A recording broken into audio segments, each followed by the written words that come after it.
ঈদুল আজহার ছুটি শেষে কর্মব্যস্ত রাজধানীতে ফিরতে শুরু করেছেন মানুষ। রেলওয়ে স্টেশন ও বাস টার্মিনালে তাই যাত্রীদের ভিড়। তবে ভিন্ন চিত্র রয়েছে, এখনো ঢাকা ছাড়ছেন অনেকে। মাহি হাসানের রিপোর্টে বিস্তারিত।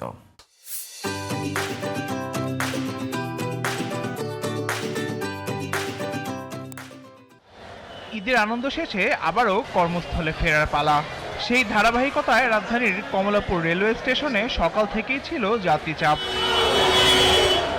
দেশের বিভিন্ন অঞ্চল থেকে ট্রেনে করে ঢাকায় ফিরছেন চাকরিজীবী, শিক্ষার্থী ও ব্যবসায়ীরা। তবে স্বস্তির পাশাপাশি কিছুটা ভোগান্তির অভিযোগও রয়েছে। রংপুর এক্সপ্রেসের টাইম হলো 9টা 10-এ, তারপরে সম্ভব টাইম দিচ্ছে 9টা 50-এ। এই পর্যন্ত প্ল্যাটফর্ম নাম্বারও দেয়।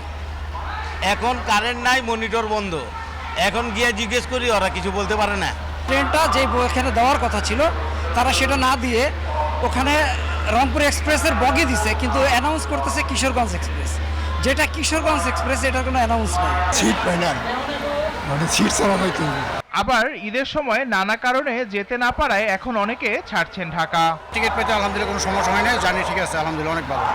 ঈদের পরে একটু ছুটি পেয়ে যায়, একটু এলাকাতে ঘুরে আসতেছি। ঈদের সময় গাড়ির চাপ বেশি থাকে, এই কারণে এখন যাইতে আছি। আমরা যাচ্ছি যে সিলেটের উদ্দেশ্যে ঘুরতে।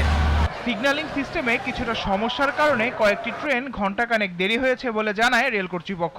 শিডিউল বিপর্যয় না, আমাদের সিগন্যালিং সিস্টেমের কারণে 2-3টে ট্রেন কিছুটা বিলম্ব গেছে, 40-45 মিনিট মতো 2-3টে ট্রেন বিলম্ব গেছে। এখন ট্রেনগুলো আস্তে আস্তে স্বাভাবিক অবস্থায় ফিরে আসতেছে। অন্যদিকে মহাখালী বাস টার্মিনালেও দেখা গেছে একই চিত্র।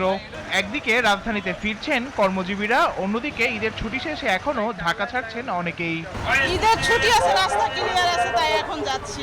আপাতত কোনো সমস্যা নেই, রাস্তাঘাট ফাঁকাই আছে, জার্নিতে কোনো প্রবলেম হয় না। টিকিট পেতে কোনো সমস্যা হয় না, ঠিক মতো আসছে। বাস যাত্রায় সার্বিক ব্যবস্থাপনায় এবার সন্তুষ্ট যাত্রীরা। Mahi Hasan, GTV news, Dhaka.